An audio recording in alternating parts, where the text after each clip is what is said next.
वो जितना बड़ा कद था उनका बिहार में, जितना लोग उनको नेता मानता था, 1 मिनट में सब यात्रा निकाल के उनको सारथी बना दिए। कांग्रेस एक शब्द नहीं बोलती थी। अब समय ये आ गया है कि जब पत्रकार पूछ रहा है कि मुख्यमंत्री बिहार के कौन होंगे, तो राहुल गांधी जी गोल मटोल जवाब देते हैं। बाण है, तीर है, लेकिन धनुषे नहीं है तो कहाँ चलाइएगा। अब खाली गोली रखिएगा, बंदूक नहीं है। उसी तरह से खाली विचार है उनके पास, आइडिया कहीं से चुरा लिए हैं, लेकिन आइडिया का इम्प्लीमेंट कौन करेगी? सरकार करेगी। घर घर पहुंच चुके हैं। जनता का विश्वास हमारे साथ है, जनता का आशीर्वाद हमारे साथ है। तो हम समझते हैं कि हम अपने नीतियों के कारण, हम अपनी नीयत के कारण, हम अपने नेता के कारण, और हमारा गठबंधन जो 5 पार्टियों का है, उस बिना पर हम कह सकते हैं कि हमारे सामने कोई नहीं है। अमित शाह जी, और जब अभिभावक के रोल में हैं तो वो सबकी चिंता भी करते हैं और सबका वाजिब हक भी मिलेगा। अब कौन ज़्यादा मिलेगा, किसको कम मिलेगा, इस पर हम इस विवाद में मैं नहीं फंसना चाहता हूँ। नमस्कार, आप न्यूज फाउंडेशन देख रहे हैं। मैं हूं आपके साथ वंदना।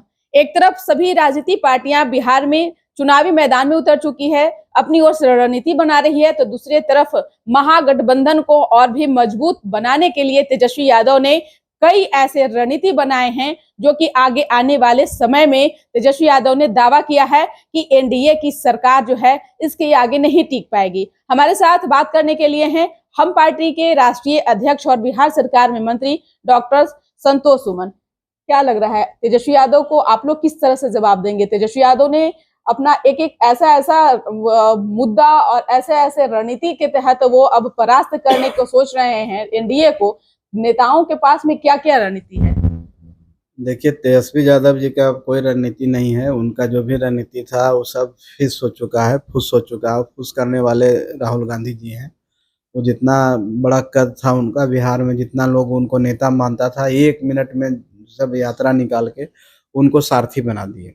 अब वो पीछे पीछे, कांग्रेस के पीछे पीछे, एक जमाना था कि कांग्रेस को वो पीछे पीछे चलाते थे लालू जी, तो कांग्रेस एक शब्द नहीं बोलती थी। अब समय ये आ गया है कि जब पत्रकार पूछ रहा है कि मुख्यमंत्री बिहार के कौन होंगे, तो राहुल गांधी जी गोल मटोल जवाब देते हैं, बातों को घुमा देते हैं। तेजस्वी यादव जी अपना देख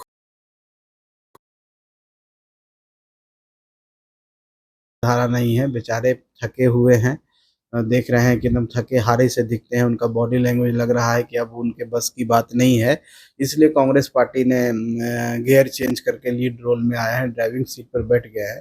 तो जो करना है यहाँ कांग्रेस को करना है, तेजस्वी यादव जी को यहाँ पर कुछ नहीं है। तेजस्वी यादव जी अब सीएम भी हम नहीं समझते हैं कि कांग्रेस उनको बनाना चाहती है। वो ज़्यादा से ज़्यादा सीट लेगी और अपना सीएम बनाएगी। लेकिन कांग्रेस भले ही सीएम मानने को तैयार ना हो, लेकिन कांग्रेस उसी रास्ते पर चल रही है जिस रास्ते पर तेजस्वी यादव बिहार में चल रहे हैं। लेफ्ट पार्टियों की भी अगर देखा जाए तो उनकी जो भूमिका है, कहीं ना कहीं महागठबंधन को, खास तौर पर तेजस्वी यादव को सबसे ज्यादा सपोर्ट लेफ्ट पार्टियों से मिल रही है। कैसे आप उन तमाम चीजों को तोड़ पाएंगे? कैसे एनडीए उसको कर पाएगी? देखिए, हम काम के दम पर इस चीज़ों को तोड़ रहे हैं, और आज इतने दिन से सरकार में, हमारी सरकार, एनडीए की सरकार 20 साल से बिहार में है। इसका एक ही श्रेय जाता है विकास पुरुष आदरणीय नीतीश कुमार जी के विकास को, शांति के लिए। और जिस तरह से बिहार में डेवलपमेंट हुए, चेंजेज आए हैं, जंगल राज से हम सुशासन की ओर बढ़े हैं, और अभी और काम करना बाकी है। अभी बिहार को एक नए लेवल पर ले जाना है, बिहार को अग्रणी राज्यों में शामिल करना। आज हमारा राज्य गुजरात और महाराष्ट्र से के आसपास आ जाए, तो उसके लिए अब एक शुरुआत हुआ है कि हम औद्योगिक नीति लाए हैं। माननीय प्रधानमंत्री जी क्या बहुत बड़ी कृपा है कि बिहार के ऊपर, उन्होंने बिहार के लिए खुले हाथ से सौगात देने का काम किया है। हर क्षेत्र में काम हो रहा है। इंफ्रास्ट्रक्चर रोड में आप देख रहे हैं, मेट्रो का शुभारंभ होने वाला है। तो हर से क्षेत्र में बिहार में निवेश हो रहे हैं, और बड़े बड़े पैमाने पर निवेश हो रहे हैं, व्यापक पैमाने पर निवेश हो रहे हैं। तो बिहार ने रफ्तार पकड़ ली है, तेज गति की रफ्तार जिसको कहते हैं, बुलेट ट्रेन जैसी रफ्तार पकड़ ली है विकास की। और इस रफ्तार के आगे उन लोग विपक्षी दल नहीं टिकेंगे, कितनी भी रणनीति बना लें। हम घर घर पहुंच चुके हैं। जनता का विश्वास हमारे साथ है, जनता का आशीर्वाद हमारे साथ है। तो हम समझते हैं कि हम अपने नीतियों के कारण, हम अपनी नीयत के कारण, हम अपने नेता के कारण, और हमारा गठबंधन जो 5 पार्टियों का है, उस बिना पर हम कह सकते हैं कि हमारे सामने कोई नहीं है। कुछ लोग सपना देखें, सपना देखने का अधिकार है। और लोकतंत्र में चुनाव लड़ने का सबको अधिकार है, चुनाव लड़ने दीजिए। जनता सब समझती है, जनता मालिक है और जनता इस बार फिर मन बना लिया है कि फिर से नीतीश कुमार, 25 से 30 नीतीश कुमार। और वो मन जब जनता बना लेती है तो लोग कुछ भी करते रहें उससे कोई फ़र्क नहीं पड़ता है। हम बहुत ज़्यादा पिछले चुनाव की छोड़ दीजिए, 2010 में जो चुनाव हुआ था 205 सीट जो एनडीए को आया था, उससे कहीं ज़्यादा सीट से 225 सीट्स के आसपास में हम लोग रहेंगे और एक बढ़िया सरकार, एक कल्याणकारी सरकार, विकासशील सरकार और बिहार में नई औद्योगिक क्रांति आवे, इसके लिए सरकार की कथा लिख चुकी है और हम सरकार में आने वाले हैं। मंत्री जी, जिस जनता की आशीर्वाद की बात आप कर रहे हैं, वही जनता का आशीर्वाद तो तेजस्वी यादव कह रहे हैं कि हमारे साथ है। हमने जो जो अपने एजेंडे में शामिल किया, सरकार बस उसी पे काम कर रही है, चाहे वो नौकरी का हो, स्वास्थ्य का हो, शिक्षा का हो, उन्हीं चीजों पर काम कर रही है। अब तेजस्वी यादव ने कहा कि हम जो भी काम करने का, जो भी हम जनता के हित में फैसले लेने का बात हो है, वो अब हम मैनिफेस्टो के जरिए जारी करेंगे, ना कि अब किसी एनडीए के नेताओं को कान तक भनक लगेगी। तो कैसे आप लोग देख रहे हैं? करें कि हमारे तर्कस में भी बहुत बाण है। और वो सब तर्कस में बाण है, तीर है, लेकिन धनुषे नहीं है तो कहाँ से चलाइएगा। अब खाली गोली रखिएगा, बंदूक नहीं है। उसी तरह से खाली विचार है उनके पास, आइडिया कहीं से चुरा लिए हैं, लेकिन आइडिया का इम्प्लीमेंट कौन करेगी? सरकार करेगी। आपकी सरकार बनेगी तब करेगी। और वो हर नकलची बंदर को लगता है कि हम सबसे तेज हैं। नकलची बंदर को आप कोई आपके पास सामान है, चश्मा पहने हुए, आपका चुरा के खुद चश्मा पहनने की कोशिश करेगा, इसका मतलब थोड़े एक इंसान हो जाएगा। तो कहने का मतलब मेरा ये है कि आप बड़ी-बड़ी बात कर रहे हैं, हम भी बड़ी-बड़ी बात कर सकते हैं। कोई आप भी कह सकते हैं कि हमको मुख्यमंत्री बना दीजिए, हम ये करेंगे, ये करेंगे। लेकिन मुख्यमंत्री तो नहीं बनेंगे। यथार्थ क्या है, सच्चाई क्या है? तो हमारी सरकार, एनडीए की सरकार, हमारे मुखिया श्री नीतीश कुमार जी हैं और वो जो वादे नहीं कर रहे हैं, वो ये नहीं कह रहे हैं कि हमारी सरकार बनेगी तो करेंगे। वो कह रहे हैं कि हम आज दे रहे हैं और उन्होंने सारी योजनाओं को इम्प्लीमेंट किया है, धरातल पर लाया है और वो काम हम कर रहे हैं, बखूबी कर रहे हैं। जितने भी हमारे नौकरी में भाई हैं, हमारी बहनें हैं, उन सब के लिए हम वेतन वृद्धि किए हैं। हम गरीबों के लिए काम किए हैं, जैसे सामाजिक सुरक्षा पेंशन हम बढ़ाए हैं, 125 यूनिट बिजली फ्री किए हैं। महिलाओं के लिए क्रांतिकारी निर्णय लिए गए हैं, जो 2,10,000 रुपया हम देने का रोज़गार के लिए काम कर रहे हैं। चाहे जीविका के माध्यम से उनको काम मिल रहा है, तो सब काम तो हम कर रहे हैं। और तेजस्वी यादव जी नीतीश जी के पिछलग्गू नीतीश जी के डिप्टी सीएम बने। अब डिप्टी सीएम का कितना बड़ा रोल होता है सीएम के सामने, आप समझ सकते हैं। अब कोई एक मंत्री और एक व्यक्ति कहें कि हमने काम किया है, तो हम समझते हैं कि ये तो भाई अब अपने मुँह मियाँ मिट्ठू हो जाने से क्या होगा। अब सरकार में थे, सरकार उस तरह की योजनाओं पर सोच रही थी, तो वो कहीं से देख लिए, उसको चेप लिए और वो निकाल दिए बड़ा-बड़ा होर्डिंग, हम ये करेंगे। अब कह रहे हैं कि हमने बोला तो नीतीश कुमार जी के हैं। अब एक बच्चा होकर के नीतीश कुमार जी को समझाने लगा। वो जितना उनका उम्र नहीं उतना उनका पॉलिटिकल करियर है। अब 20 साल से तो मुख्यमंत्री हैं। इस प्रदेश के सबसे लंबा समय मुख्यमंत्री रहने का उन्होंने रिकॉर्ड कायम किया है और अभी अनवरत हैं, अगले 5 साल भी रहेंगे।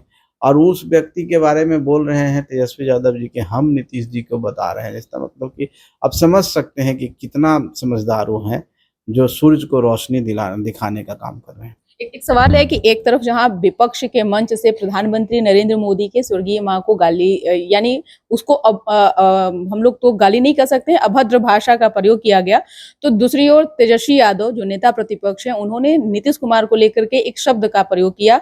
उन्होंने कहा कि मुख्यमंत्री ये जो है वो चीफ मिनिस्टर हैं, चीफ मिनिस्टर नहीं बल्कि चीफ मिनिस्टर है। कैसे देख रहे हैं? इस तरह की भाषा वही प्रयोग कर सकते हैं। उन्हीं के तर्कस जो आप बोले ना कि इस तरह का बहुत सारे तीर हैं जो समय-समय पर छोड़ते रहते हैं। असंसदीय, अव्यावहारिक, अमर्यादित शब्दों का प्रयोग करने का उनके पास ट्रैक रिकॉर्ड है। क्योंकि आपके पास शब्दावली, आपके शब्दकोश में शब्दावली नहीं है, अच्छी-अच्छी बात नहीं है, तो उल्टे-सीधे बात करते हैं। आप अच्छे बात बोल नहीं सकते हैं क्योंकि आपने वो शिक्षा ग्रहण नहीं की है उस तरह का। उस तरह का आपने माहौल नहीं है आपके पास। आपके पास तो उग्रता का प्रकाष्ठा है, आपके मंच से लेके सब जगह दिखता है। तो हम समझते हैं कि उस तरह की भाषा का, सभ्य भाषा का उनसे आप कभी नहीं सुन पाएँगे और वो उसी असंसदीय भाषा का प्रयोग करके बने रहने का काम करते हैं। मीडिया से माध्यम से समाज में बने रहने का काम करते हैं और इसी तरह की बात करके भरम कुछ लोगों को बरगलाने का काम करते हैं, भ्रम फैलाने का काम करते हैं। लेकिन बिहार की जनता बहुत जागरूक है राजनीतिक रूप से, और हमारी जनता समझती है। और आप देखिएगा कि चुनाव भी सबसे बड़ा टेस्ट होता है ना किसी के लिए। लोकतंत्र में चुनाव ये पैमाना तय करता है कि कितने लोग इसको पसंद करते हैं। तो चुनाव आएगा तो पता चल ही जाएगा, रिजल्ट सब बता देगा किसके पास कितनी क्षमता है। चुनाव के बाद तो बोलेंगे नहीं, चुनाव के बाद तो इस प्रदेश में दिखेंगे नहीं, कहीं दूसरे जगह चले जाएंगे। फिर उसके बाद बेचारे आराम उराम करके आएंगे, तो फिर कुछ दिन शांत रहेंगे। जब जैसे ही चुनाव नजदीक आएगा तब बोलना शुरू कर देंगे। एक सवाल है कि अमित शाह भी बिहार आ रहे हैं, जो चाणक्य माने जाते हैं भाजपा के, क्या लगता है सीटों को लेकर के बात बन जाएगी देखिए, एनडीए में? माननीय प्रधानमंत्री, माननीय गृह मंत्री जी बिहार आएंगे तो बिहार के लिए ही फायदा है, बिहारियों के लिए फायदा है। कुछ ना कुछ बिहार को सौगात देके जाएंगे। और निश्चित तौर पर इतनी बड़ी पार्टी है भारतीय जनता पार्टी, और जिसके सर्वे सर्वा जिसको कह सकते हैं, जिसके राष्ट्रीय अध्यक्ष रह चुके हैं, और अभी सभी डिसीजन में भी उनका अथी रहता है। तो उनके आने से राजनीतिक बातें होगी, और बिहार में हम लोग को भी बल मिलेगा, उनसे कुछ सीखने को मिलता है। वो जब रहते हैं तो ऐसी बातें होती है जिससे हम लोग अपने जीवन में आत्मसात करते हैं, और कुछ सीख करके उनके पद चिन्हों पर चलने की कोशिश करेंगे। तो उनका स्वागत है, हम लोग उनसे मिलने की कोशिश करेंगे, उनसे कुछ सीखने की कोशिश करेंगे। और बिहार में जो मंत्र वो देंगे वो जीत जीत का मंत्र होगा, और 225 सीट का जो नारा है उस आंकड़ा के पार पहुंचने का मंत्र होगा। क्या एनडीए के नेताओं के साथ भी उनकी बैठक होगी, मुलाकात होंगी, एनडीए के नेताओं से भी मिलेंगे अमित शाह? निश्चित तौर पर आएंगे तो सबसे मुलाकात होगी। अगर राजनीतिक दृष्टिकोण से आएंगे तो सबसे मुलाकात होगी। अगर कुछ कार्यक्रम में आते हैं तो एक अलग इशू होता है, लेकिन हम समझते हैं कि बहुत ही माइन्यूटली और बहुत ही माइक्रो लेवल पर प्लानिंग करते हैं। किसी भी प्रदेश का चुनाव हो, चाहे देश का चुनाव हो, उनकी नज़र रहती है।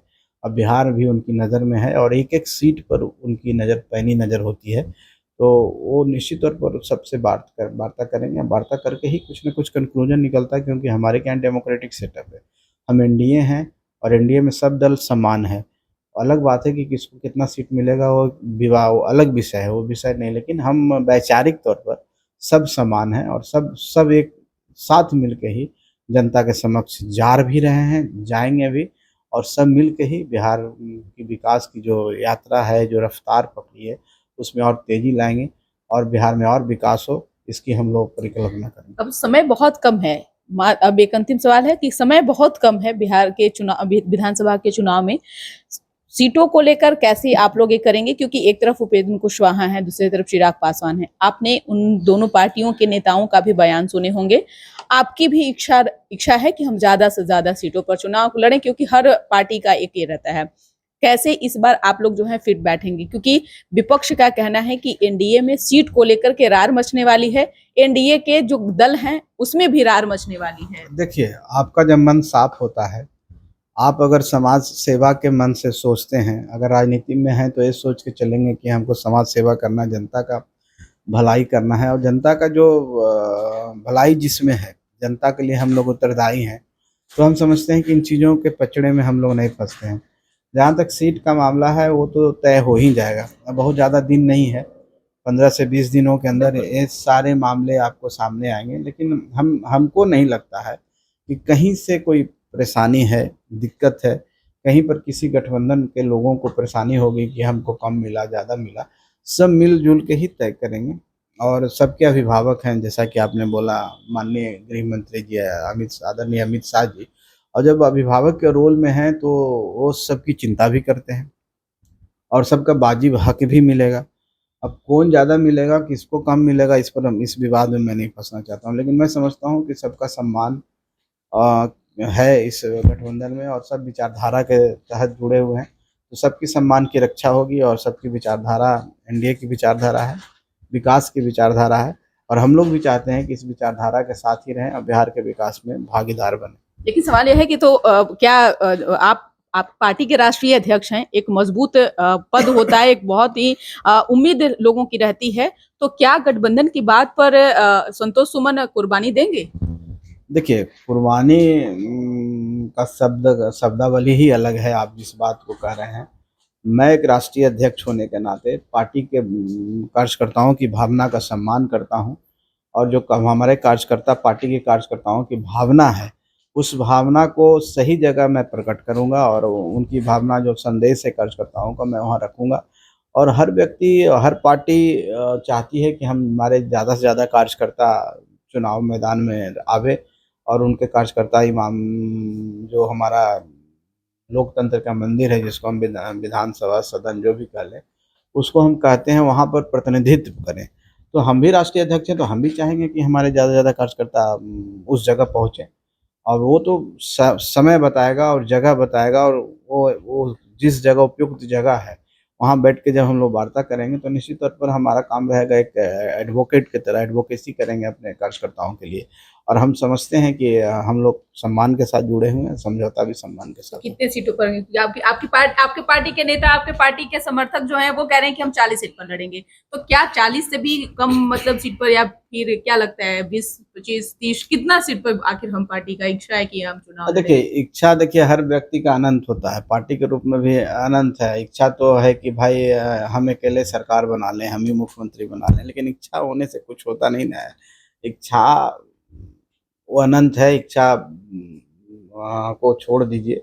जो व्यावहारिकता है, जो अभी जो दिख रहा है, उसके अनुसार हम समझते हैं कि सबको सम्मानजनक सीट मिलेगा। बहुत बहुत शुक्रिया बात करने के लिए। तो आपने सुना कि क्या कुछ कहना था हम पार्टी के राष्ट्रीय अध्यक्ष और बिहार सरकार में मंत्री डॉक्टर संतोष कुमार सुमन का।